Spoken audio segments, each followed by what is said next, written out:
ती वापस आली. लेखक जयेश झोमटे. पाषाणवाडीत उगवणारे सूर्यदेव आज जरा घाईतच होते, कारण आज ऐन 6 वाजताच पाषाणवाडी सूर्यदेव बुडाले जात मिट्ट काळोख पसरायला सुरुवात झालेली.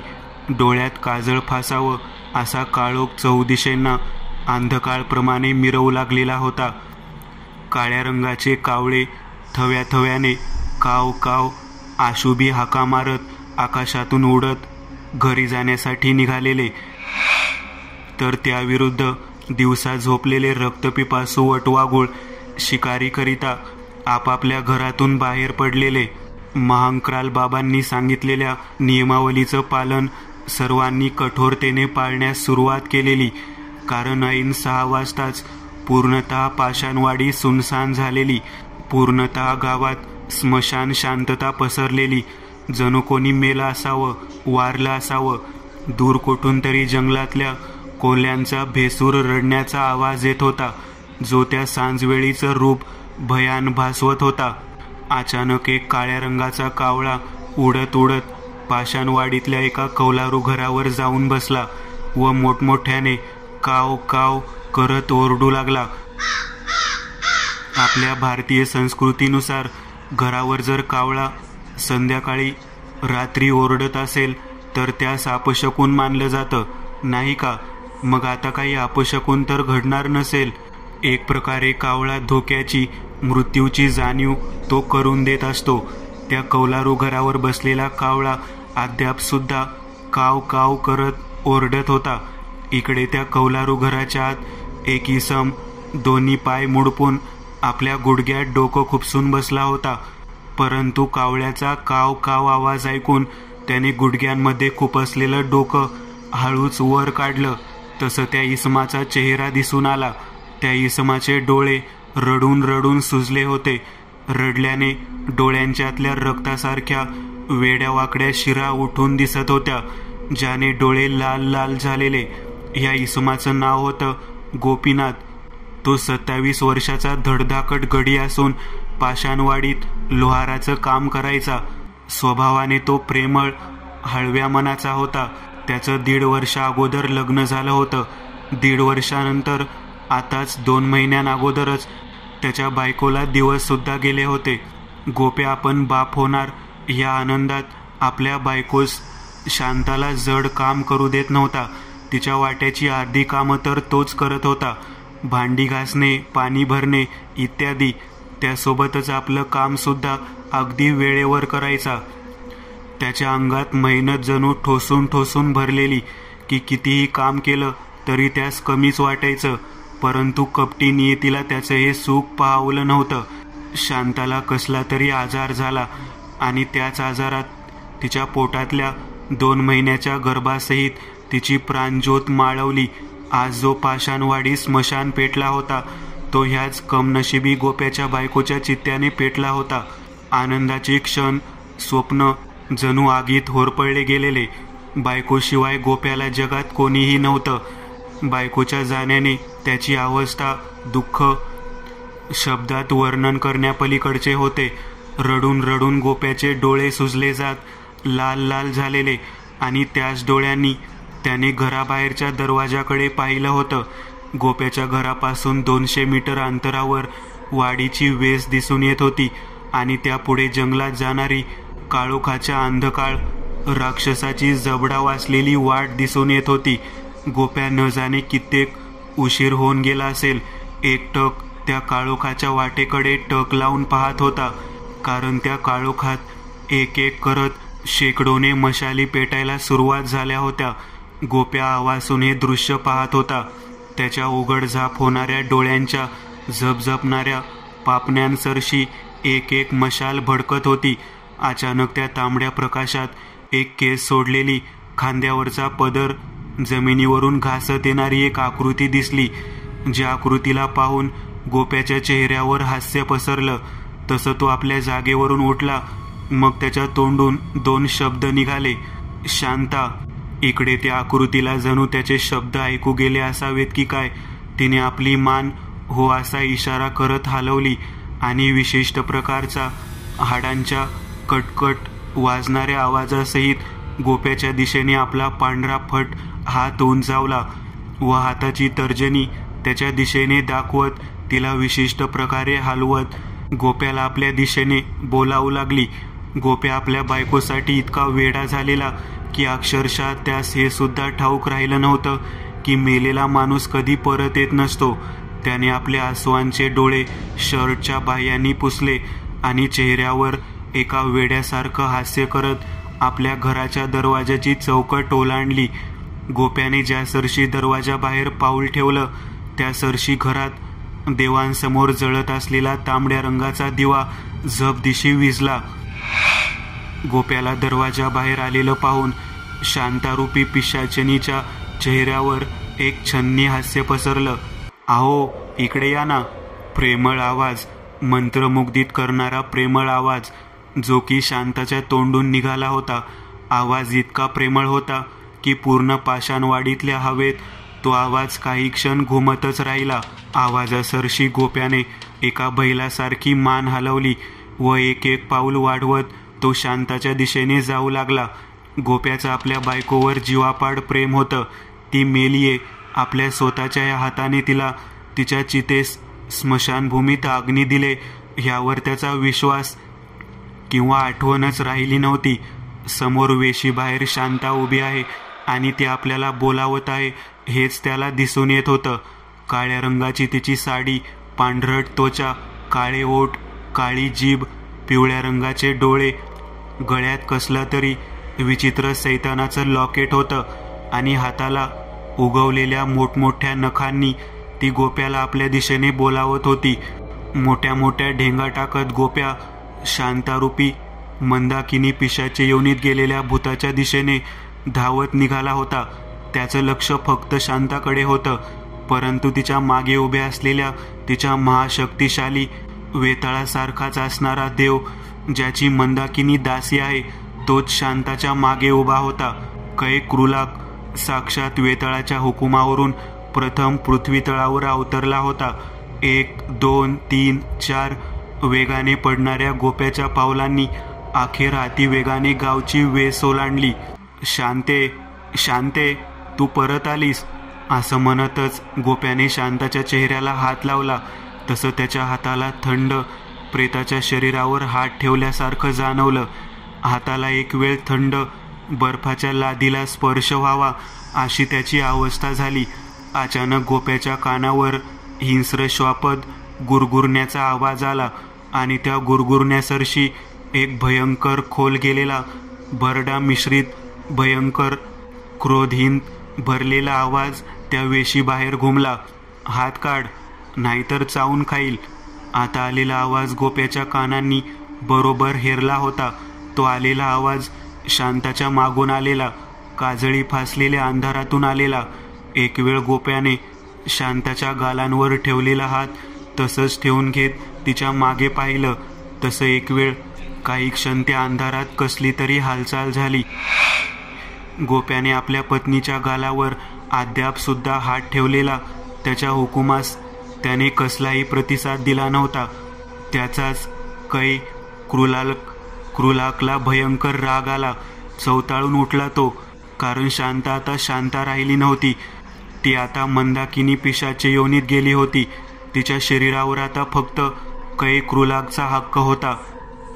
अचानक काळ्या कुट्टा अंधारात एकापाठोपाठ 3 लाल रंगाचे डोळे चमकले आणि त्या चमकणाऱ्या डोळ्यांसरशी शांताच्या डोळ्याजवळून एक काळा कुट्टा हाताचा पंजा बाहेर पडला आणि त्या अमानवीय पंजाने गोप्याचा हात धरला जो की शांताच्या गालावर होता. गोप्याचा हात ज्या सरशी त्या कै क्रूलाकने आपल्या हाती धरला तसं त्याच्या हाताची चामडी करपली जाऊ लागली. विशिष्ट प्रकारचा फस आवाज झाला. करपल्या जाणाऱ्या हातून करपट वास बाहेर पडू लागला जो की शांतारूपी पिशाचीन मंदाकिनी आपल्या नाकपुड्या फुगवून श्वासांवाटे आत घेऊ लागली. अचानक आकाशात एक मेघगर्जना करणारी मृत्युंजय मण्याची लाल रंगाची कधीही न पाहिलेली वीज चमकली. गावातली लहान मोठी प्रौढ सर्वजण भीतीने शहारली गेली. एकापाठोपाठ ढगांच्या होणाऱ्या घर्षणाने 3-4 लाल रंगाच्या विजा एका पाठोपाठ चमकल्या आणि त्या रक्तासारख्या लाल उजेडात अंधारातून एक 8-9 फूट दैत्यरूपी कै क्रुलाग गोप्याच्या समोर अवतरला. कै क्रुलागच्या चेहऱ्यावर एक सोन्याचा मुखवटा होता, जो त्याने आपल्या हातानेच बाजूला केला. तसं त्याचं भयानक रूप दिसून आलं. पूर्णतः काळ्या रंगाची त्याची त्वचा होती. डोकं गोल असून धारधार कान होते. लाल रंगाच्या 2 डोळ्यांसहित कपाळावर सुद्धा एक उघडा डोळा होता. गळ्यात एक विशिष्ट प्रकारचा मोठा सोन्याचा हार घातलेला. हाताचे पंजे काळेच असून त्यावर धारधार नख होती. हा असा पाताळातला पिशाचे देव कै क्रुलाग आपल्या पत्नी मंदाकिनी सहित अवतरला होता. हा असा भयंकर मनुष्याच्या आकलन क्षमतेच्या बाहेरचा प्रकार पाहून वेड्याच्याही तोंडून किंकाळी फुटावी. गोप्याने सुद्धा आपलं तोंड उघडलं होतं, कारण इतका वेळ दाबून धरलेलं भय बाहेर पडणं आवश्यक होतं. परंतु त्याची किंकाळी बाहेर पडण्या अगोदरच शांताने आपला हात त्याच्या छातीत रुतवला. चिखलात जावा तसा हात अलगद छातीत घुसला गेला. करंट बसावं तसं गोप्याचं शरीर झटका लागल्यासारखं हललं गेलं. गोप्याचा प्राण जाणाऱ्या शरीरातून कै क्रुलागने लागलीच आपलं तोंड उघडून त्याच्या शरीराच्या आतील आत्मा शोषण्यास सुरुवात केली. तसं गोप्याच्या तोंडामधून लाल गरम रक्ताची पिशवी फुटावी तसं गरम ताज्या रक्ताच्या चिळकांड्या थेंब थेंबाने शांताच्या चेहऱ्यावर उडाल्या जाऊ लागल्या, ज्या तिने आपल्या काळपट सरड्यासारख्या लांब जिभेने चाटून घेतल्या व एकाच झटक्यात छातीत रुतवलेला हात हृदयासहित बाहेर काढून घेतला व एकटक त्या वाफा निघणाऱ्या धडधडणाऱ्या त्या हृदयाकडे जिभल्या चाटत पाहू लागली. कै क्रुलागने सुद्धा गोप्याच्या आत्मारूपी ऊर्जा शोषून खाऊन टाकली. तसं कै क्रुलागने गोप्याच्या निर्जीव प्रेताकडे पाहिलं, जे की उघड्या डोळ्यांनी त्याच्याकडेच पाहत होतं. मालक, आम्हाला बी लय भूक लागली आ. कै क्रुलागच्या मागून काळोखातून एक भसाडा आवाज आला. त्या सरशी कै क्रुलागने गोप्याचं प्रेत अलगद आपल्या एका हाताने वर उचललं व आपल्या धारधार दातांनी त्याच्या मानेचा लचका तोडला आणि राहिलेलं बाकीचं शरीर मागे पेटलेल्या मशालींच्या दिशेने भिरकावून दिलं. तसं त्या काळोखातून हाड तोडून खाल्लेल्याचा मांस ओरबाडून टाकल्याचा आवाज बाहेर येऊ लागला. मग ज्या सरशी तो आवाज थांबला गेला, त्या सरशी ढोल बदलवण्याचा आवाज घुमू लागला.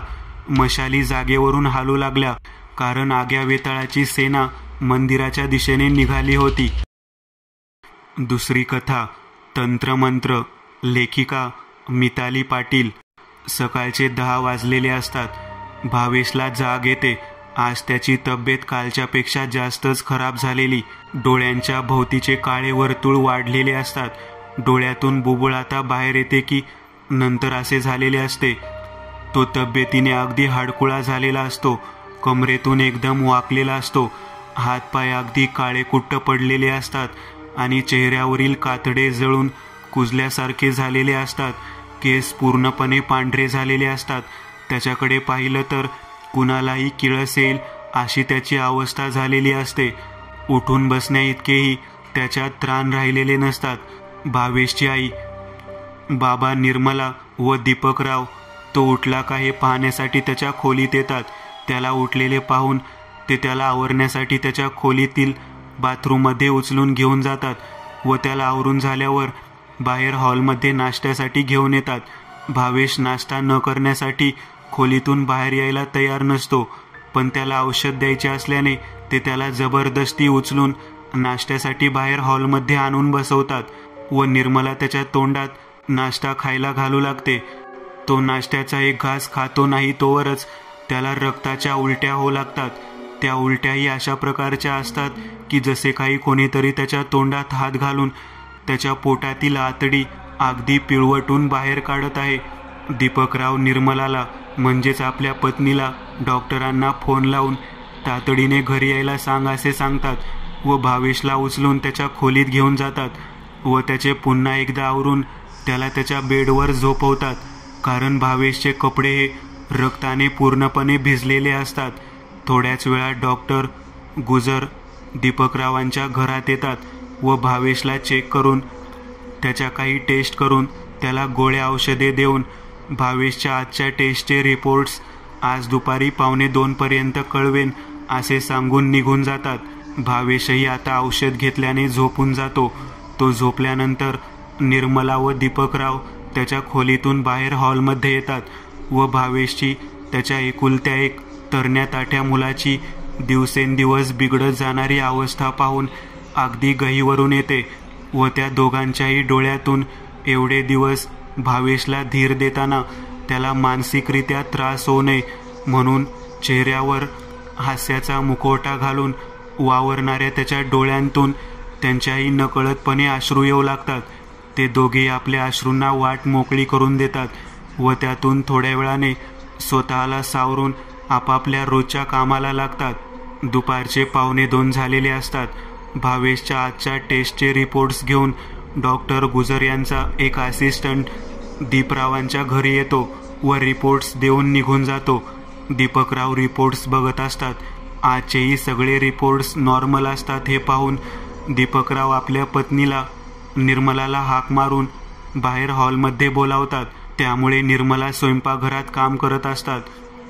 ते काम त्या मध्येच अर्धवट सोडून त्या हॉलमध्ये येतात व भावेशचे रिपोर्ट्स पाहू लागतात. ते रिपोर्ट्स पाहिल्यावर दीपकराव व निर्मला यांना काहीही कळेनासे होते, कारण भावेशचे आत्तापर्यंतचे व आजचेही सगळे रिपोर्ट्स नॉर्मलच असतात. त्यामुळे डॉक्टरांना व त्या दोघांनाही भावेशला नेमका काय आजार झाला हे कळत नसते. ते रिपोर्ट्स पाहून ठेवून देतात. तोपर्यंतच दीपकरावांना डॉक्टर गुजर यांचा फोन येतो. ते फोन उचलून डॉक्टरांशी बोलून घेतात व डॉक्टरांनी फोन झाल्यानंतर दीपकरावांना जो मेसेजमधून नंबर पाठवलेले असते ते सेव्ह करून घेतात. इतक्यात निर्मला त्यांना डॉक्टर काय म्हणाले विचारतात. त्यावर दीपकराव सांगू लागतात की डॉक्टरांच्या मते भावेशला झालेला आजार हा आजार नसून वेगळेच काहीतरी आहे. त्यामुळे त्यांनी मला त्यांच्या ओळखीच्या एका स्वामींचा नंबर दिला आहे व आता तेच यातून काहीतरी मार्ग काढू शकतात. त्यामुळे त्यांना संपर्क करून घरी बोलवा असे सांगितलेले आहे, कारण आता हे प्रकरण डॉक्टरांच्याही हाताबाहेर जात आहे व भावेशची परिस्थितीही फार बिघडत चालली आहे. हे ऐकल्यानंतर निर्मला दीपकरावांना लगेच त्या स्वामींना फोन लावायला सांगतात. दीपकरावांना असले काही पटत नसले ती पोराच्या अवस्थेकडे बघून ते त्या स्वामींना फोन लावतात. पलीकडून फोन उचलून एक व्यक्ती, स्वामी आत्ता ध्यानाला बसले आहेत, त्यांचे झाले की तुम्हाला फोन करतील असे सांगतो व फोन ठेवून देतो. एक अर्ध्या तासाने दीपकरावांना स्वामींचा फोन येतो. आता पलीकडून स्वतः स्वामी बोलत असतात. दीपकराव डॉक्टर गुजर यांनी तुमचा नंबर दिला असे सांगून त्यांच्या मुलाबद्दल त्यांना सर्व सांगतात. त्यांचे ऐकून घेतल्यानंतर स्वामींना एकंदरीत परिस्थितीची कल्पना येते. त्यामुळे ते दीपकरावांना मी आज दुपारी 4ला मी माझ्या शिष्यांसह येईन असे सांगून फोन ठेवून देतात. माहीत नाही का, पण स्वामी आज येणार म्हटल्यावर निर्मला व दीपकरावांच्या मनात आशेचा एक किरण पेटतो व त्यांच्याही नकळत त्यांच्या चेहऱ्यावर आनंदाचे भाव येतात. दुपारचे 4 वाजलेले असतात. दारावरची बेल वाजते म्हणून दीपकराव दार उघडतात. दार उघडताच बाहेर एक उंचपुरी, गोरी व तब्येतीने दमदार, भगवे वस्त्र परिधान केलेली व गळ्यात रुद्राक्षमाळा घातलेली, खांद्याला एक झोळी अडकवलेली व्यक्ती दिसते. त्या व्यक्तीच्या अंगातून एक तेजस्वी प्रकाश बाहेर पडत असतो व तिच्या आजूबाजूला त्याच्याप्रमाणेच 5-6 माणसे उभे असतात. दीपकराव त्यांना तुम्ही कोण विचारताच ती व्यक्ती, मी स्वामी तेजस्वी व हे माझे काही शिष्य ज्यांना तुम्ही फोन केला होता असे सांगून आपली ओळख करून देतात. त्यांची ओळख पटल्यानंतर दीपकराव स्वामींना व त्यांच्या शिष्यांना लगेच घरात घेतात. स्वामी आपल्या शिष्यांना दीपकराव व निर्मला यांच्याबरोबर बाहेर हॉलमध्ये थांबायला सांगून दीपकरावांना भावेशची रूम कुठे आहे विचारून तिकडे जातात. भावेशच्या खोलीचे दार उघडताच खोलीत दिवसाढवळ्या प्रचंड काळोख पडलेला असतो. जसे काही त्या खोलीतली लाईटच गेलेली आहे. आत अंधारामुळे भावेश खोलीत कुठेच नसतो, पण खोलीतून मात्र वेगवेगळे विचित्र आवाज येत असतात. ते इतक्या मोठ्याने येत असतात की भावेशचे आईवडील निर्मला व दीपकराव घाबरून खोलीजवळ येतात. पण स्वामी त्यांना त्यांच्या शिष्यासोबत बाहेरच थांबायला सांगून स्वतःच्या गळ्यातील रुद्राक्ष माळ काढून उजव्या हातात धरून या मंत्राचा मोठमोठ्याने पठण करत ते भावेशच्या खोलीच्या आत प्रवेश करतात. ते जसजसे मंत्र म्हणत भावेश जवळ जात असतात तसतसे खोलीतील अंधार कमी कमी होत जाऊन खोलीत प्रकाश येऊ लागतो व खोलीत येणारे आवाजही हळूहळू कमी कमी होत जाऊन थांबतात. खोली पुन्हा पूर्ववत होते व स्वामी तेजस्वी भावेशच्या जवळ जाऊन त्याच्या गळ्यात हातातील रुद्राक्ष माळ घालतात. महाराज जसे भावेशच्या गळ्यात माळ घालतात तसे लगेच भावेश जागा होऊन महाराजांसमोर उभा राहून अतिशय घोगऱ्या आवाजात स्वामी तेजस्वी यांच्याकडे एक रागीट कटाक्ष टाकून म्हणतो की या मुलाला मी सोडणार नाही. याने माझ्या मार्गात बाधा घातली आहे, ज्यामुळे माझी तंत्रमंत्र सिद्धी पूर्ण होता होता अपूर्ण राहिली. त्यामुळे आता याचा अंत मीच करणार. एवढे म्हणून मोठमोठ्याने हसू लागतो व चक्कर येऊन पडतो. मग स्वामी तेजस्वी भावेशला उचलून बेडवर झोपवतात व खोलीच्या बाहेर येऊन निर्मला यांना 2 लिंबू मागून त्यावर त्याच्या झोळीतील अंगारा लावून ते दोन्ही लिंबू भावेशच्या खोलीच्या दाराबाहेर डाव्या बाजूला एक व उजव्या बाजूला एक ठेवून देतात व निर्मला व दीपकरावांना ते लिंबू व भावेशच्या गळ्यातील रुद्राक्ष माळ चुकूनही मी सांगेपर्यंत काढायची नाही असे सांगून पुन्हा कधी भेटायचे हे मी फोन करून कळवेन असे सांगून निघून जातात. दीपकराव व निर्मला यांना आता कळून चुकलेले असते की आपल्या मुलाला भावेशला कोणताही आजार नसून जे काही झाले आहे ते अतिशय भयानक व अमानवी आहे व यातून आता स्वामी तेजस्वीच सुखरूप भावेशला बाहेर काढू शकतात. भावेशला सकाळी लवकर जाग येते. त्याला आता थोडे बरे वाटत असते पण खूप थकवा जाणवत असतो. आंघोळ करून आवरून भावेश हॉलमध्ये येतो. त्याला आज थोडे बरे वाटत आहे हे पाहून निर्मला व दीपकराव यांनाही आज बरे वाटत असते. निर्मला सगळ्यांना नाश्ता वाढतात आणि आज खूप दिवसांनी भावेश, निर्मला आणि दीपकराव एकत्र बसून पूर्वीसारखे नाश्ता करतात. स्वामी तेजस्वी आज त्यांच्या रोजच्या वेळेपेक्षा 1 तास लवकर उठून आंघोळ वगैरे करून पूजा करून ध्यानाला बसलेले असतात. त्यांचे ध्यान पूर्ण झाल्यानंतर ते खोली बाहेर येतात व त्यांच्या शिष्याला सांगतात की दीपकरावांना आणि निर्मला यांना फोन करून कळव की आज संध्याकाळी मी त्यांना भावेशला न कळू देता मठात भेटायला बोलावले आहे व त्यांना इथला पत्ताही कळव. संध्याकाळी दीपकराव व निर्मला भावेशला जरा त्यांच्या काकांच्या घरी जाऊन येतो सांगून स्वामी तेजस्वी यांना भेटायला त्यांच्या मठात येतात. मठात अगदी प्रसन्न वातावरण असते. स्वामी तेजस्वी त्यांचीच वाट पाहत बसलेले असतात. स्वामी तेजस्वी निर्मला व दीपकराव यांना त्यांच्या समोरील खुर्चीवर बसायला सांगतात. स्वामी तेजस्वी आता निर्मला व दीपकराव यांना कोणतेही आडेवेडे न घेता निर्मला व दीपकराव यांना भावेशबद्दल पूर्ण माहिती विचारू लागतात. स्वामी तेजस्वी, तुमच्या मुलाचे म्हणजेच भावेशचे वय किती आहे? दीपकराव, 25. तो काय आणि कुठे काम करतो? निर्मला, स्वामी, तो एक पत्रकार असून महाराष्ट्र न्यूज चॅनल ऑफिसमध्ये नोकरीला आहे, पण गेले 4 महिने तो त्याच्या आजारपणामुळे ऑफिसला गेलेला नाही.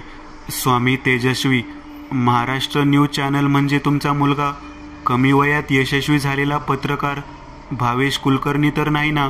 नाही म्हणजे मी कधी त्याला पाहिले नाही, पण नाव ऐकून आहे. खूपदा पेपरमध्ये हे नाव पाहिले आहे म्हणून विचारले. निर्मला व दीपकराव, हो तोच आहे भावेश कुलकर्णी. इतक्या लहान वयात स्वतःची मेहनत, जिद्द आणि धाडस यांच्या बळावर यशाच्या शिखरावर पोहोचलेला तोच हा पत्रकार भावेश कुलकर्णी, आमचा एकुलता एक मुलगा. आणि आज त्याची अवस्था बघून कोणालाही पटणार नाही की हाच तो भावेश कुलकर्णी आहे ज्याने 4 वर्षापूर्वी अनेक अवघड केसेस अगदी यशस्वीरित्या पूर्ण केले होते. स्वामी तेजस्वी त्यांना, मला तुमचे दुःख समजू शकते असे सांगून त्यांना पाणी प्यायला देतात. त्यानंतर निर्मला व दीपकराव यांना जरा बरे वाटते. स्वामी तेजस्वी त्यांना पुढील प्रश्न विचारतात. स्वामी तेजस्वी, भावेशला हा त्रास कोणत्या तारखेपासून होत आहे? 4 ऑगस्टपासून.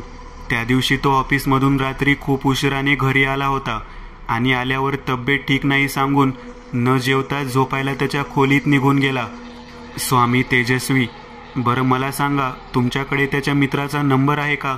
असेल तर तो मला द्या, सांगून त्यांच्या एका शिष्याला तो नंबर त्यांच्या डायरीमध्ये लिहून घ्यायला सांगतात व त्यानंतर निर्मला आणि दीपकराव यांना त्यांच्या मठातील दत्ताची रात्रीच्या आरतीला थांबून आरती करून पुढची भेट कधी घ्यायची हे मी तुम्हाला कळवेन, किंवा मला वेळ असेल तर मी तुमच्या घरी येऊन जाईन, असे सांगून घरी परत जायला सांगतात. निर्मला व दीपकराव निघून गेल्यावर स्वामी तेजस्वी त्यांच्या शिष्यांना तुम्ही मठातील रात्रीच्या जेवणाचे नियोजन बघा असे सांगून जायला सांगतात व दत्त मंदिरातच काही वेळ ध्यान करत बसतात.